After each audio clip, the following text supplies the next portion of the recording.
ಬೆಳಗಾಂ ಜಿಲ್ಲೆಯಲ್ಲಿ ಮಳೆ ವಾಡಿಕೆ ಮಳೆಗಿಂತ ಜಾಸ್ತಿಯಾಗಿದೆ. ಸುಮಾರು 62% ಜಾಸ್ತಿಯಾಗಿದೆ ಮಳೆ. ವಾಡಿಕೆ ಮಳೆ ಎಷ್ಟಾಗಬೇಕಾಗಿತ್ತು ಅಂದರೆ 365 ಮಿಲಿಮೀಟರ್ ಆಗಬೇಕಾಗಿತ್ತು. ಆದರೆ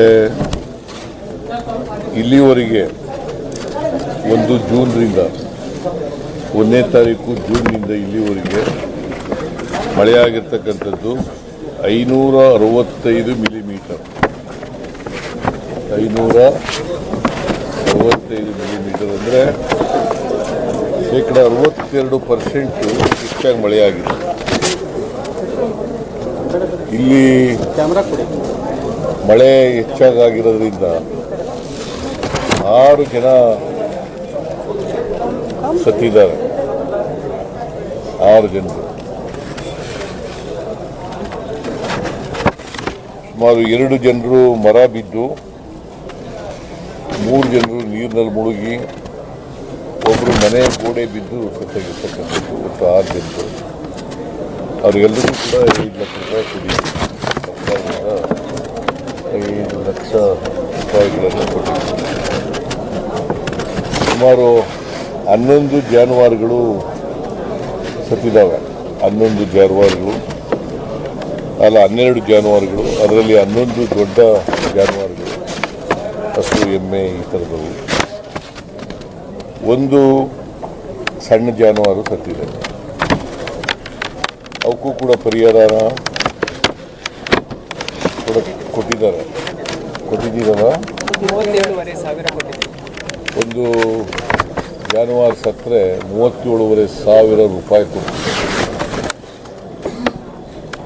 ಆಮೇಲೆ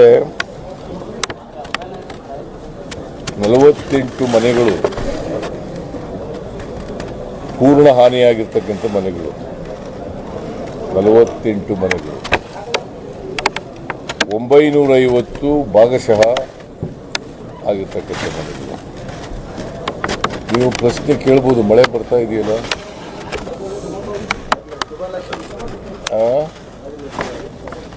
ಯಡಿಯೂರಪ್ಪ ಲೆಕ್ಕ ಕೊಟ್ಟಿದ್ರು, ನೀವ್ಯಾಕೆ ಕಡಿಮೆ ಕೊಡ್ತಾ ಇದ್ದೀರಿ ಅಂತ ಪ್ರಶ್ನೆ ಸಾಮಾನ್ಯವಾಗಿ ಕೇಳ್ತಕ್ಕಂಥ.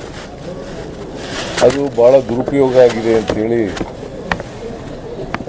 ದೂರುಗಳು ಬಂದಿದ್ದು. ಜೊತೆಗೆ ಸರಿಯಾದ ರೀತಿಯಲ್ಲಿ ವಿತರಣೆ ಆಗಲಿಲ್ಲ ಅಂತ ಕೂಡ ದೂರು ಬಂದಿತ್ತು. ಆ ಕಾರಣದಿಂದ ನಾವೇನು ಮಾಡ್ತಿದ್ವಿ ಅಂದರೆ, ದುರುಪಯೋಗ ಆಗಬಾರ್ದು ಅನ್ನೋ ಕಾರಣಕ್ಕೆ 1,20,000 ರೂಪಾಯಿ ಕ್ಯಾಶ್ ಕೊಡ್ತೀವಿ.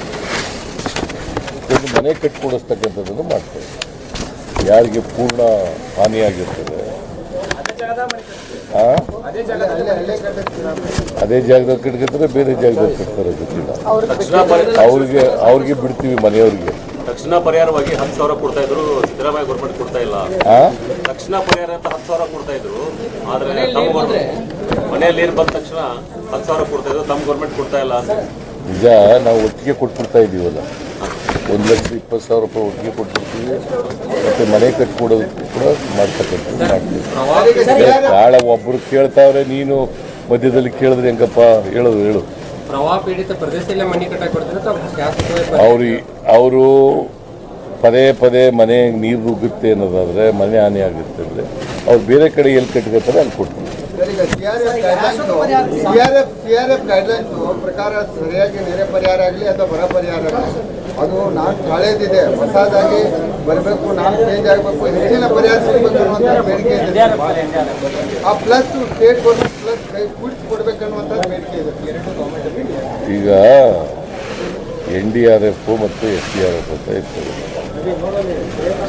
ಸ್ಟೇಟ್ ಡಿಸಾಸ್ಟರ್ ಮ್ಯಾನೇಜ್ಮೆಂಟ್ ಫಂಡ್, ಇನ್ನೊಂದು national disaster fund management fund ಅಂತ ಇರ್ತದೆ. SDRF ರಿಲೀಫ್ ಫಂಡ್, ಮ್ಯಾನೇಜ್ಮೆಂಟ್ ಅಲ್ಲ, ರಿಲೀಫ್ ಫಂಡ್ ಕೇಂದ್ರ ಸರ್ಕಾರದವ್ರು ಕೊಡ್ತಾರೆ. ನಾವು ಅವ್ರ ಪ್ರಕಾರನೇ ಕೊಡಬೇಕು ಅಂತೇನಿಲ್ಲ. ಈಗ ಅವ್ರು ಕೊಡಬೇಕಾಗಿರೋದು 1,20,000 ಅಷ್ಟೇ.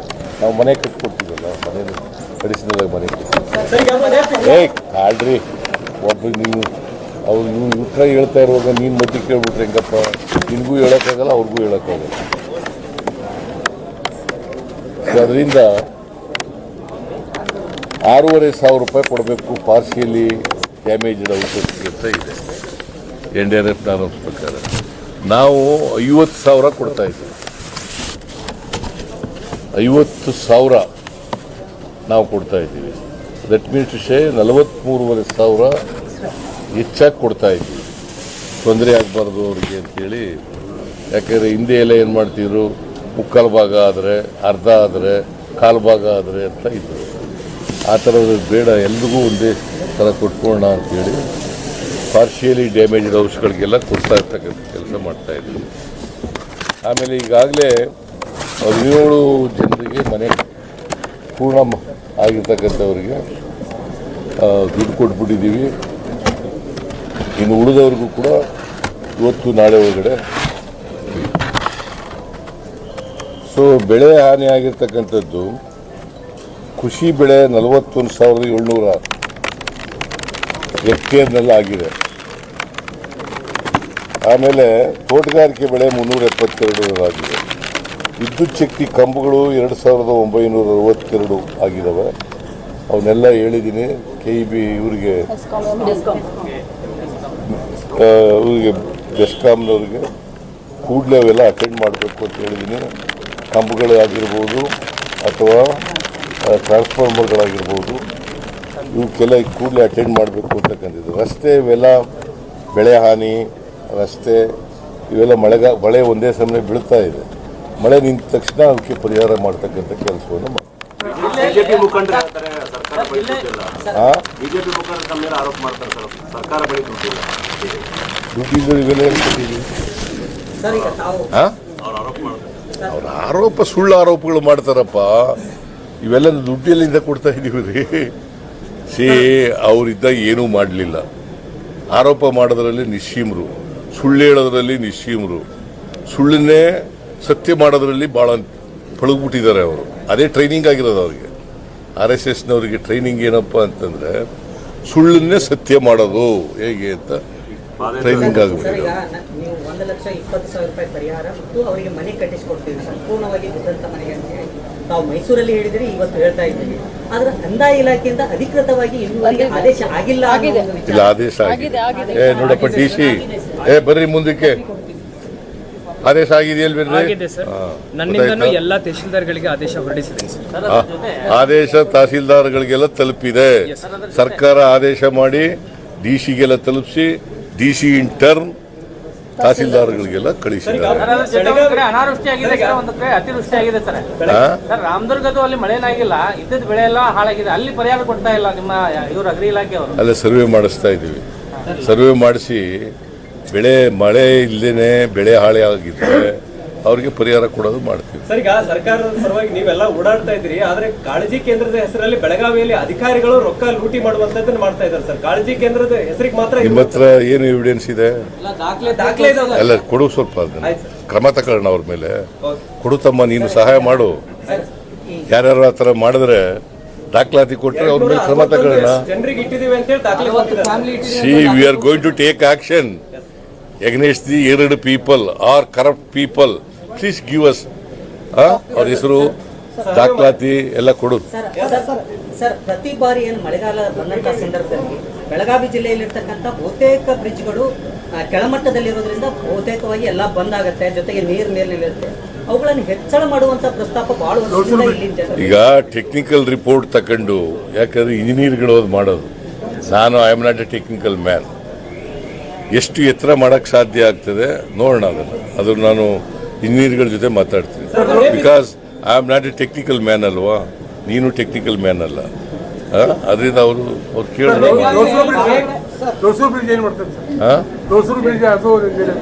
ಇಲ್ಲಿ ಪತ್ರಿಕೆಯವರ, ನೀವು ಪತ್ರಿಕೆಯವರ? ಓ, ಮರಾಠಿ ಪತ್ರಿಕೆನಾ? ಓಕೆ. ಕನ್ನಡದಲ್ಲಿ ಕೇಳ್ತಾ ಇದ್ರಲ್ಲ. ನೀನು ಕನ್ನಡ, ಆದರೆ ಯು ನೋ ಮರಾಠಿ. 40 ವರ್ಷದಿಂದ ಗೋಕಾಕದಾಗ ರಿಪೋರ್ಟಿಂಗ್ ಮಾಡ್ತೀನಿ. ಮರಾಠಿ ಭಾಷೆ ಗೊತ್ತಲ್ಲ? Okay, very good. ಸರ್, ಈಗ ಮನೆ ಬಿದ್ದಿದ್ದ ವಿಚಾರದಲ್ಲಿ ಅಧಿಕಾರಿಗಳು ಸರಿಯಾಗಿ ವರದಿ ಕೊಡ್ತಾ ಇಲ್ಲ ಅಂತ ಹೇಳಿ ಮೇಡಮ್ ಅವರು ಆರೋಪ ಮಾಡಿದ್ದಾರೆ ಸರ್. ಯಾರು? ಮನೆ ಬಿದ್ದಿರುವಂತಹ ಅಧಿಕಾರಿಗಳು ಸರಿಯಾಗಿ ವರದಿ ತಪ್ಪು ಮಾಹಿತಿ ಕೊಡ್ತಾ ಇದ್ದಾರೆ. ಈಗ ವರದಿ ಕೊಟ್ಟಿದ್ದಾರೆ, ಅವ್ರಿಗೆ ಸರಿಯಾಗಿ ವರದಿ ಕೊಟ್ಟಿದ್ದಾರೆ. ಸರ್ ಈಗ ಹಂಗೇನಾರ ಇದ್ರೆ ನನಗೆ ಹೇಳ್ಬೇಕಲ್ಲ. ಸರ್ ಈಗ ಆ? ನೀನು ಹೇಳ್ತಾ ಇದೀಯ, ಅವರೇ ಲಕ್ಷ್ಮಿ ಹೇಳ್ಬೇಕಲ್ಲಪ್ಪ. ಸರಿ ಮಾಡ್ತಾರೆ. ಓಕೆ, ಸೊ ಮಳೆ ಬೀಳ್ತಾ ಇದೆ. ಈಗ ಬೆಳಗಾವಿ ಜಿಲ್ಲೆ ಬಹಳ ದೊಡ್ಡದಿದೆ, ಅದನ್ನ ಕಂಟ್ರೋಲ್ ಆಗ್ಬೇಕು, ಹೆಚ್ಚಿನ ಸಹಾಯ ಆಗ್ಬೇಕಂದ್ರೆ ವಿಭಜನೆ ಆಗ್ಬೇಕಂತ ಬಹಳ ಈಗ ನೋಡಪ್ಪ, ದುಡ್ಡಿಗೆ ತೊಂದರೆ ಇಲ್ಲ. ಈಗಾಗಲೇ ಇನ್ನು ಡಿ ಸಿ ಹತ್ರ 48 ಕೋಟಿ ಇದೆ ಇನ್ನು ಪಿ ಡಿ ಅವರ ಅಕೌಂಟ್ನಲ್ಲಿ, ತಹಸೀಲ್ದಾರ್ಗಳ ಹತ್ರ ಇದೆ. ಇನ್ನೂ ಬೇಕಾದ್ರೂ ಕೊಡ್ತೀವಿ. ಅಲ್ಲ ಸರ್, ಜಿಲ್ಲೆ ವಿಭಜನೆ ಆಮೇಲೆ ಮನೆಗಳಿಗೆ ಇವಕ್ಕೆಲ್ಲ ಬೇರೆ ಬೇರೆ ದುಡ್ಡು, ಬೇರೆ ಹಣ ಕೊಡ್ತೀವಿ. ರಸ್ತೆಗಳು ರಿಪೇರಿ ಮಾಡಲಿಕ್ಕೆ PWD ಇಲಾಖೆಯವರು ಮತ್ತೆ ಬ್ರಿಡ್ಜ್ಗಳು ಮಾಡೋದಕ್ಕೆ PWD ಇಲಾಖೆಯವರು ಮಾಡ್ತಾರೆ. ಈಗ ಯಡಿಯೂರಪ್ಪ ಈಗ ಸ್ಟೇಟ್ಮೆಂಟ್ ಮಾಡ್ತಾರೆ ಸರ್, ಪಾದಯಾತ್ರೆ ಮುಗಿಯೋಕೆ ತಾವು ರಾಜೀನಾಮೆ ಕೊಡಬೇಕು ಅಂತ. ಯಾರು ಯಡಿಯೂರಪ್ಪ ಅವರು ಪೋಸ್ಕೋ ಕೇಸ್ನ ಸಿಕ್ಕಾಕಂದ್ರೆ ಅವ್ರು ರಾಜಕೀಯದಲ್ಲಿ ಇರ್ಲಿಕ್ಕೆ ಲಾಯಕ? ಅವ್ರ ಮೇಲೆ ಎಷ್ಟು ಕೇಸ್ ಇದೆ? ಹೇಳಪ್ಪ ನೀನೆ, ಎಷ್ಟು ಕೇಸ್ ಇದೆ? ಎಷ್ಟು ಕೇಸ್ಗಳಿದಾವೆ ಅವ್ರ ಮೇಲೆ? ಅವರು what moral right he has to ask my resignation? Charge sheet is filed against him. POCSO ಕೇಸ್ನಲ್ಲಿ ಸಿಕ್ಕಾಕೊಂಡಿರುವಾಗ ಕೋರ್ಟ್ನವ್ರು ಏನೋ ಜಾಮೀನು ಕೊಟ್ಟಿದ್ದಾರೆ ಅಂತ ಹೊರಗಡೆ ಇದ್ದಾನೆ, ಇಲ್ಲದ್ರೆ ಒಳಗಡೆ ಇರಬೇಕಾಗಿ. ಈಗಲೇ ಇವೆಲ್ಲ ಅವ್ರು ಮಾಡೋದೆಲ್ಲ ಅವ್ರ ತಟ್ಟೆನಲ್ಲಿ ಯಜ್ಞ ಅಲ್ಲ, ಕತ್ತೆ ಬಿದ್ದಿದೆ. ಸರಿ, ಬಿಜೆಪಿ 21 ಪ್ರಕರಣಗಳ ಸರ್, ಬಿಜೆಪಿ 21 ಪ್ರಕರಣಗಳ ಬಗ್ಗೆ 21 ಪ್ರಕರಣಗಳು ನಾನೆಲ್ಲ ಅಸೆಂಬ್ಲಿನಲ್ಲಿ ಪ್ರಸ್ತಾಪ ಮಾಡಿದ್ದೀನಿ. ಅವೆಲ್ಲ ಕೆಲವೆಲ್ಲ ಈಗಾಗಲೇ CID ಎಂಕ್ವೈರಿ ಪ್ರಾರಂಭ ಆಗಿದೆ. ಇನ್ನು ಉಳಿದವಕ್ಕೂ ಎಂಕ್ವೈರಿ ಮಾಡ್ತೀವಿ. Okay, thank you.